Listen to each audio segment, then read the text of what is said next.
Hello everyone, आज की इस वीडियो में हम देखेंगे प्राचीन भारत के इतिहास से संबंधित कुछ महत्वपूर्ण प्रश्न जो अक्सर सभी एग्जाम में पूछे जाते हैं इतिहास से संबंधित।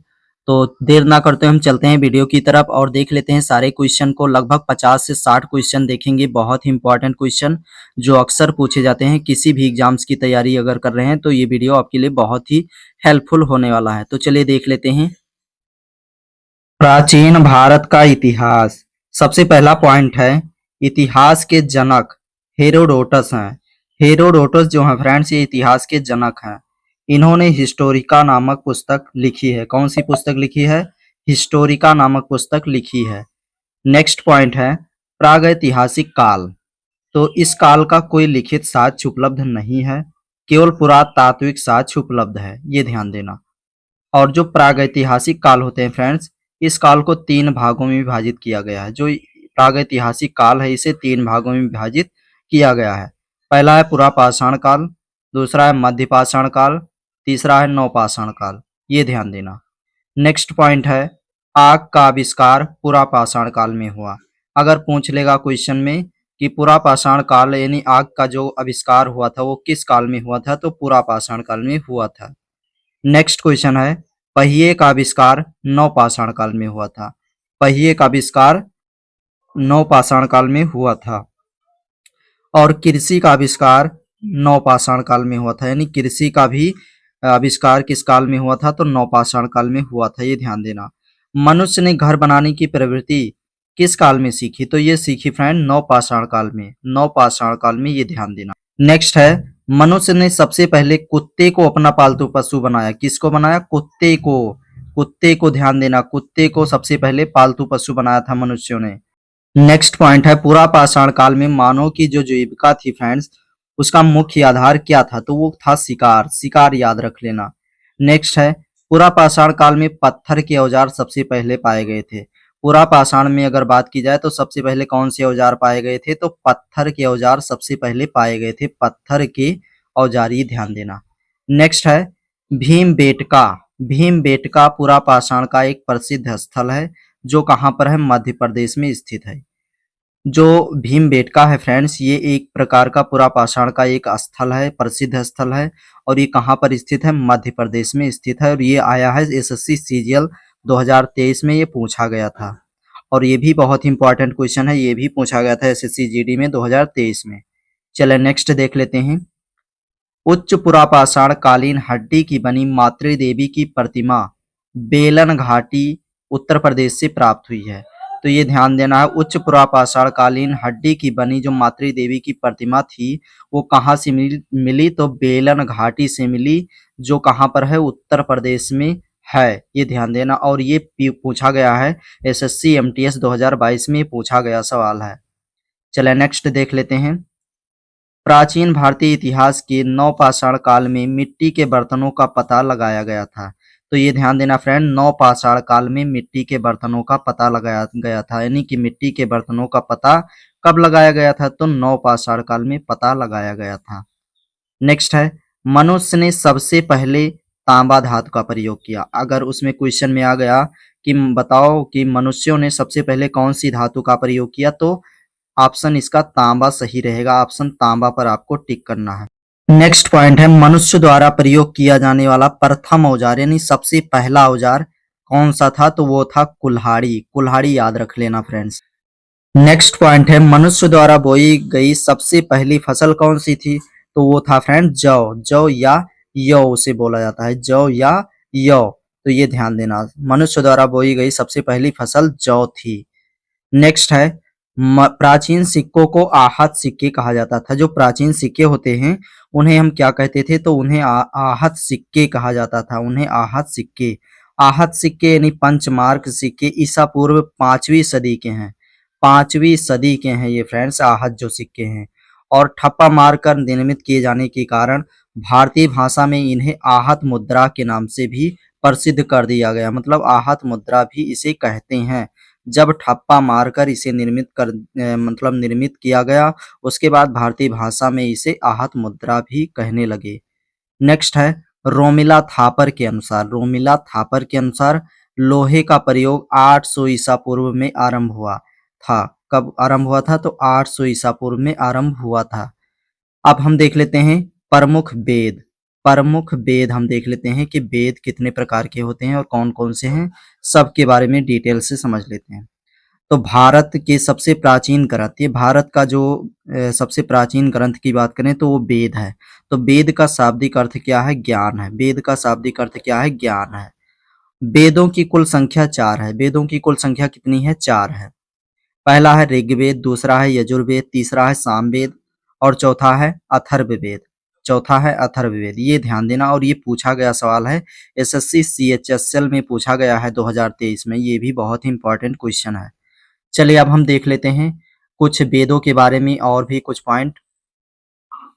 पहला पॉइंट है वेद से रिलेटेड ऋग्वेद। ऋग्वेद यह सबसे प्राचीन वेद है। कौन सा, अगर पूछा जाए उसमें प्रश्न में कि बताइए कौन सा सबसे प्राचीन वेद है, तो वो है फ्रेंड्स ऋग्वेद। ऋग्वेद आपको टिक करना है, ऋग्वेद। दूसरा पॉइंट है ऋग्वेद में 10 मंडल, 1028 सूक्त और लगभग 10,600 ऋचाएं हैं।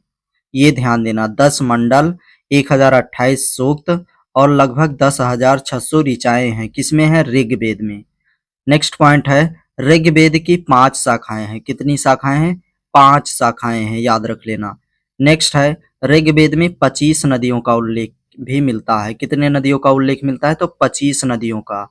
ये ध्यान देना है, बहुत इंपॉर्टेंट क्वेश्चन है। अब की इस बार में हो सकता है कि इसी से रिलेटेड एक या दो क्वेश्चन आ जाए। नेक्स्ट है ऋग्वेद में एक बार गंगा नदी तथा 3 बार यमुना नदी का नाम लिया गया है। ऋग्वेद में एक बार गंगा नदी का और 3 बार यमुना नदी का नाम लिया गया है। नेक्स्ट पॉइंट है गायत्री मंत्र, जिसकी रचना विश्वामित्र ने की थी, उसका उल्लेख ऋग्वेद के तीसरे मंडल में है। उसमें पूछ लेगा कि ये बताइए गायत्री मंत्र की जो रचना है, मतलब गायत्री मंत्र जो है वो ऋग्वेद के किस मंडल में है? तो आपको बताना है ऋग्वेद के तीसरे मंडल में है। ऋग्वेद के तीसरे मंडल में है। चलिए नेक्स्ट देख लेते हैं। ऋग्वेद के 7वें मंडल में राजा सुदास तथा 10 जनों के बीच युद्ध का वर्णन है।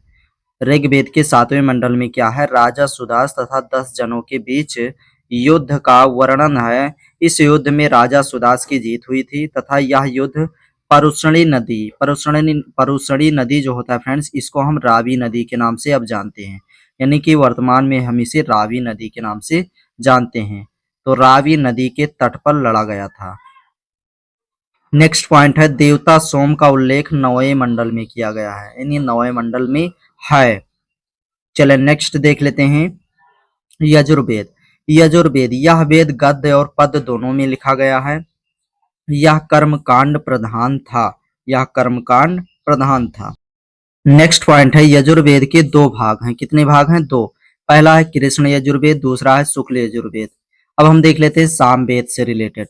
तो सामवेद, इस वेद को संगीत की जानकारी, मतलब इस वेद में संगीत की जानकारी मिलती है, इसलिए इसे भारतीय संगीत का जनक भी कहा जाता है। अगर उसमें पूछा जाएगा कि ये बताइए कि संगीत की जानकारी किस वेद में मिलती है, तो वो मिलता है सामवेद में। सामवेद में संगीत की जानकारी मिलती है और इसलिए इसे हम भारतीय संगीत का जनक भी कहते हैं। नेक्स्ट पॉइंट है साम का शाब्दिक अर्थ क्या है? साम का शाब्दिक अर्थ गान है। क्या है? गान है। नेक्स्ट पॉइंट है सामवेद में मुख्यतः सूर्य की स्तुति के मंत्र तथा कुल 1875 ऋचाएं हैं। ये ध्यान देना, सामवेद में मुख्यतः सूर्य की स्तुति के मंत्र तथा कुल 1875 ऋचाएं हैं। अब हम अथर्ववेद से रिलेटेड देख लेते हैं।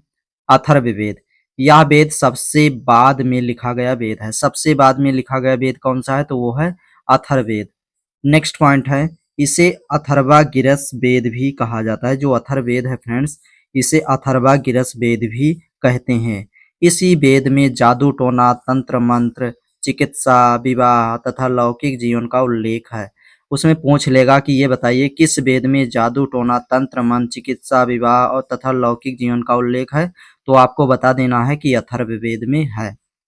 नेक्स्ट पॉइंट है अथर्ववेद को ब्रह्म वेद भी कहा जाता है। अगर उसमें पूछा जाएगा क्वेश्चन में, पेपर में, कि ब्रह्म वेद किसे कहा जाता है, तो वो कहा जाता है फ्रेंड्स अथर्ववेद को। नेक्स्ट पॉइंट है अथर्ववेद की पिप्लाद एवं शौनक, ये 2 शाखाएं सर्वाधिक प्रचलित हैं। अथर्ववेद वेद की जो दो शाखाएं हैं फ्रेंड्स, एक है पिप्लाद एवं शौनक। ये जो दो शाखाएं हैं ये सर्वाधिक प्रचलित हैं। नेक्स्ट पॉइंट है, अथर्ववेद में बताया गया है कि सभा एवं समति प्रजापति के दो पुत्रियां हैं। अथर्ववेद में ही बताया गया है कि सभा एवं समति प्रजापति के यानी प्रजापति की दो पुत्रियां हैं, ये ध्यान देना। अब हम चलिए देख लेते हैं वेदांग। वेदांग के बारे में हम समझ लेते हैं। वेदांग वेदांग वेदांग की कुल संख्या कितनी है? तो 6 है। कितनी है? 6। पहला है शिक्षा, दूसरा है ज्योतिष, तीसरा है व्याकरण, चौथा है कल्प, पांचवा है निरुक्त और छठवां है छंद। तो ये 6 वर्ड जो है फ्रेंड्स ये वेदांग की कुल संख्या है, मतलब कुल 6 संख्या होती है। कौन कौन से हैं? शिक्षा, ज्योतिष, व्याकरण, कल्प, निरुक्त, छंद, ये ध्यान देना। अब हम चलिए देख लेते हैं ब्राह्मण ग्रंथ। कुछ ब्राह्मण ग्रंथ समझ लेते हैं। तो ये इधर इस साइड में ये वेद हैं और इनका ये ब्राह्मण ग्रंथ है। तो ऋग्वेद, ऋग्वेद का ब्राह्मण ग्रंथ कौन सा है? तो ऐत्रेय व कौशितकी है। ऐत्रेय व कौशितकी है और इसे ही संख्यायन भी कहते हैं, इसे ही संख्यायन कहते हैं। यजुर्वेद, दूसरा है यजुर्वेद। यजुर्वेद का ब्राह्मण ग्रंथ क्या है? तो वो है शतपथ व तैत्तिरीय। शतपथ व तैत्तिरीय। नेक्स्ट है सामवेद। सामवेद का ब्राह्मण ग्रंथ क्या है? पंचविश व षड्विश है। पंचविश व षड्विश। नेक्स्ट है अथर्ववेद। अथर्ववेद का ब्राह्मण ग्रंथ कौन सा है? तो वो है फ्रेंड्स गोपथ। गोपथ इसका सही उत्तर हो जाएगा, ये ध्यान देना। अब हम देख लेते हैं पुराण से संबंधित कुछ महत्वपूर्ण पॉइंट। पहला पॉइंट है पुराणों की कुल संख्या कितनी है? तो पुराणों की कुल संख्या होती है फ्रेंड्स 18, यानी कि पुराणों की संख्या कुल है 18। नेक्स्ट पॉइंट है पुराणों के रचयिता कौन है? तो लोमहर्ष व उनके पुत्र उग्रश्रवा हैं। लोमहर्ष व उनके पुत्र उग्रश्रवा हैं। किसके रचयिता हैं? पुराणों के रचयिता हैं। नेक्स्ट पॉइंट है पुराणों में सबसे प्राचीन एवं प्रामाणिक पुराण मत्स्य पुराण है। कौन सा पुराण है? मत्स्य पुराण जो होता है फ्रेंड्स ये पुराणों में सबसे प्राचीन और प्रामाणिक पुराण है, मत्स्य पुराण। नेक्स्ट पॉइंट है वर्तमान में उपलब्ध पुराण गुप्त काल के आसपास के हैं। जो वर्तमान में पुराण उपलब्ध है फ्रेंड्स वो गुप्त काल के आसपास के हैं। नेक्स्ट पॉइंट है विष्णु पुराण का संबंध मौर्य वंश से है और मत्स्य पुराण का संबंध सातवाहन वंश से है तथा वायु पुराण का संबंध गुप्त वंश से है। ये ध्यान देना, ये भी बहुत ही इंपॉर्टेंट क्वेश्चन है। अब चलिए हम कुछ महत्वपूर्ण पॉइंट समझ लेते हैं, महत्वपूर्ण तत्व। तो पहला तथ्य है अर्थशास्त्र पुस्तक के लेखक कौन है? तो वो है चाणक्य। और चाणक्य को ही फ्रेंड्स कहते हैं विष्णुगुप्त और कौटिल्य, इन दो नाम से हम उनको जानते हैं। चाणक्य को इन दो और नाम से जाना जाता है, एक तो विष्णुगुप्त और दूसरा कौटिल्य, ये ध्यान देना। नेक्स्ट पॉइंट है अर्थशास्त्र। अर्थशास्त्र पुस्तक मूलतः राजनीति शास्त्र से संबंधित है। इसमें मौर्यकालीन इतिहास की जानकारी वर्णित है, ये ध्यान देना। चलिए और कुछ महत्वपूर्ण इसमें पॉइंट देख लेते हैं। नेक्स्ट पॉइंट है रजत रंगड़ी पुस्तक के लेखक कल्हड़ हैं। कौन है? कल्हड़ है। किसके? रजत रंगड़ी पुस्तक के। और इसमें क्या है? तो इसमें कश्मीर के राजाओं का इतिहास वर्णित है। किसमें? कश्मीर के राजाओं का इतिहास किसमें वर्णित है? तो ये आपको ध्यान देना है, रजत रंगड़ी पुस्तक में वर्णित है और इसके लेखक कौन है? कल्हड़ है। नेक्स्ट पॉइंट है अष्टाध्यायी। अष्टाध्यायी पुस्तक के लेखक कौन है? तो वो है पाणिनि। पाणिनि जो है फ्रेंड्स ये अष्टाध्यायी पुस्तक के लेखक हैं। यह एक संस्कृत व्याकरण ग्रंथ है। क्या है? यह एक संस्कृत व्याकरण ग्रंथ है अष्टाध्यायी। नेक्स्ट पॉइंट है सबसे प्राचीन स्मृति कौन सी है? तो वो है मनु स्मृति। मनु स्मृति जो है फ्रेंड्स ये सबसे प्राचीन स्मृति है। इसके लेखक कौन है? तो इसके लेखक है मनु। इसके लेखक मनु है। नेक्स्ट पॉइंट है कथा सरित सागर साहित्यिक कृति मूल रूप से संस्कृत भाषा में लिखी गई थी। जो कथा सारित सागर है फ्रेंड्स एक साहित्यिक कृति है, उसे मूल रूप से संस्कृत भाषा में लिखी गई थी, मतलब लिखा गया था। और इसके जो रचनाकार थे वो थे सोमदेव। सोमदेव। नेक्स्ट पॉइंट है तमिल भाषा में सबसे प्राचीन महाकाव्य सिलप्पाधिकारम यानी रत्न जड़ित पायल 5वीं-6वीं शताब्दी ईस्वी में इलंगो आदिगल द्वारा लिखा गया था। यहाँ पर एक बार फिर से इसको पढ़ेंगे। तमिल भाषा में सबसे प्राचीन महाकाव्य कौन सा है? तो वो है फ्रेंड्स सिलप्पादिकारम। सिलप्पादिकारम, जिसको हम रत्न जड़ित पायल के नाम से जानते हैं। सिलप्पादिकारम ये तमिल भाषा में सबसे प्राचीन महाकाव्य है, सिलप्पादिकारम, और इसको हम रत्न जड़ित पायल के नाम से जानते हैं। ये 5वीं 6वीं शताब्दी ईस्वी में इलंगो आदिकल द्वारा लिखा गया था। किसके द्वारा? इलंगो आदिकल के द्वारा लिखा गया था। सो आज के लिए बस इतना ही फ्रेंड्स, और वीडियो अच्छा लगा हो तो वीडियो को लाइक करें। अगर आप किसी भी एग्जाम्स की तैयारी कर रहे हैं और जीके जीएस पढ़ना चाहते हैं तो हमारे चैनल को अभी सब्सक्राइब करके जुड़ जाइए, क्योंकि हम आपको पूरा निचोड़, वन लाइन में पूरा निचोड़ हम आपको बताएंगे। जितने भी क्वेश्चन बनते हैं जिस पॉइंट से, हम सब कुछ क्लियर करवाते चलेंगे। एक एक पॉइंट हम आपको बताएंगे इस चैनल पर।